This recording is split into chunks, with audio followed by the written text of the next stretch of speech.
questions? Yeah. So, I somehow still don't really understand why exactly you looked at immigrants as opposed to U.S. citizens. So you said it allows you to disentangle the effect that they didn't lose any wealth or something during their crisis, or is that because they didn't have bank accounts, or so I don't see the exact identification. So if I suppose I was looking at Argentina at the time of the crisis, so I'm certainly going to see wealth go down, and I'm going to see probably participation in the formal financial sector go down. I won't be able to tell if it was the decrease in wealth that led people to liquidate their savings, or if it was loss of confidence. Presumably it's both, but it's hard to tell the difference, right? So here I can measure wealth, okay? And I can measure participation in a different financial system that's not currently going through this crisis. And I've got variation in exposure for people from the same country, and also variation in exposure by characteristics and by time. Is that?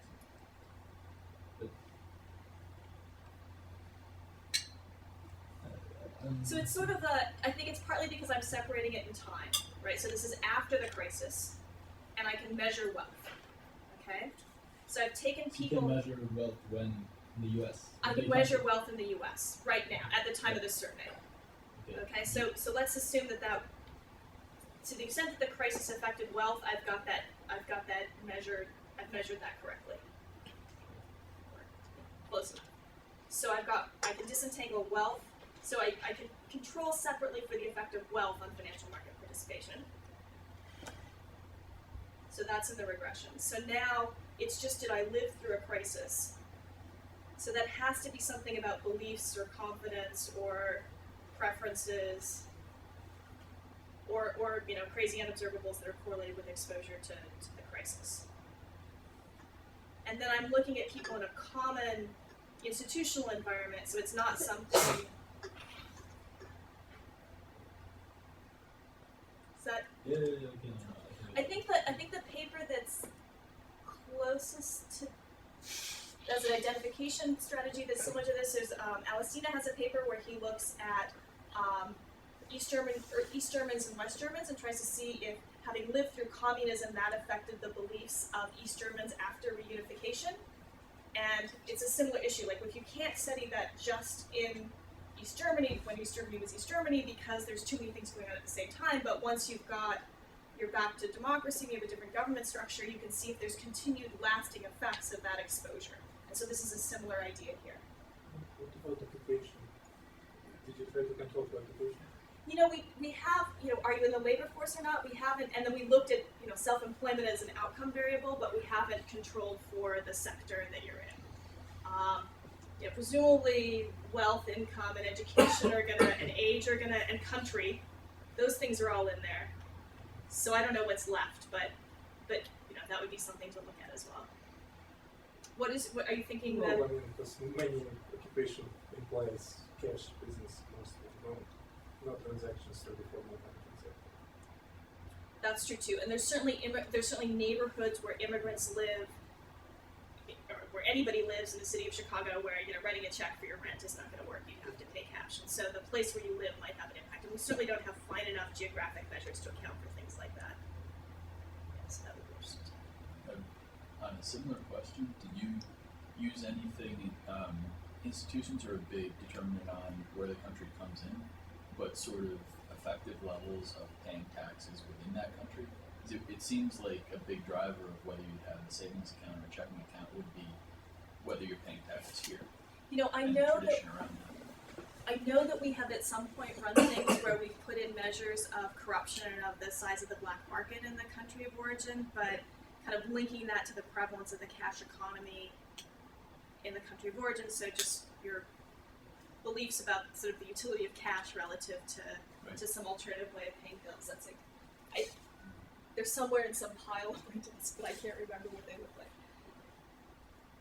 Usually that carries over. Yeah, so tax compliance.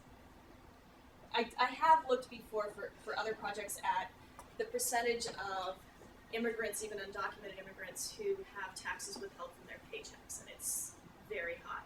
So we have this perception that people are day laborers and paid in cash, but that's really a small minority. Most people are working, even if they're undocumented, they're working on maybe somebody else's Social Security number, but they're having taxes withheld from their paycheck. Isn't there a huge variation on that based on country of origin? It's still really, so yes, so there's very few people from Denmark who are working Yeah. for cash, for example, but so certainly it's going to be concentrated the people who are working for cash and who are not having taxes withheld, or aren't getting paid in checks, but it's still a small fraction even of those countries. So. One other question is, you said that a lot of these guys don't actually have bank accounts in their countries of origin. Yeah. So you're saying that it doesn't really matter whether you lost money in the banking crisis. You think that it's sort of just having experienced it, having seen it. So that would suggest, right? So I mean, we could probably split this up into countries with greater financial market participation and countries with less, or do some interactions with that. Those data are very spotty. You don't have data on whether the guys have bank accounts in their country. No, we don't know beforehand. I'm guessing it's correlated with wealth here and education here, but still, that's not a very good test. So that's something I would love to know. Is it that I lost money, or is it that my brother lost money, or is it just that somebody in the country lost money? And so knowing something more about, were you rural or urban in the place where you came from, that would be really spectacular. So if it's just that someone lost money, then I thought it was sort of inconsistent with the other thing you said, that if you currently live in the US and there's a banking crisis in El Salvador, that doesn't affect your behavior. That doesn't, yeah. So then I thought it must be that you actually lose money yourself, but if you didn't have a bank account back then, you couldn't have.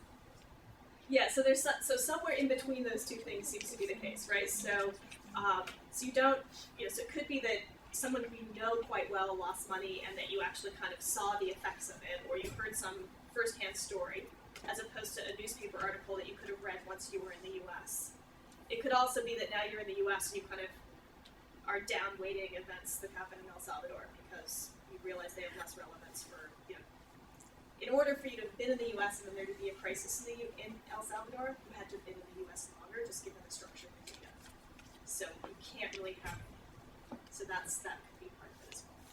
And one more thing was, again, about the sort of self-fulfilling expectations idea.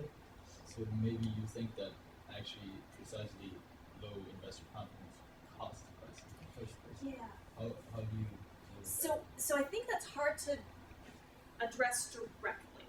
We have done some things where, let's see, so when we have these, let's see, oops, I closed it. Right, so when we did those things where we interacted other country characteristics, we've done some things where we've looked to see whether measures of social capital in the country of origin cause differential impacts of the crisis, and we haven't found anything there. So it's not, so you think that might, those are often measured by trust. So how trusting are you of other people? You'd really like it to be how trusting are you of banks, but how trusting you are of other people might be correlated with that kind of self-fulfilling hypothesis story. And so we don't find that precisely. And then the country fixed effect should be wiping out the kind of country level confidence that would make, with the same institutions, a bank run more likely in one country versus another country. So, I would love to be able to peer more inside this black box to see what the mechanism actually is. I don't have a good way to do that, but is it really just beliefs, or is it something else that's and then exactly like how direct does the effect have to be with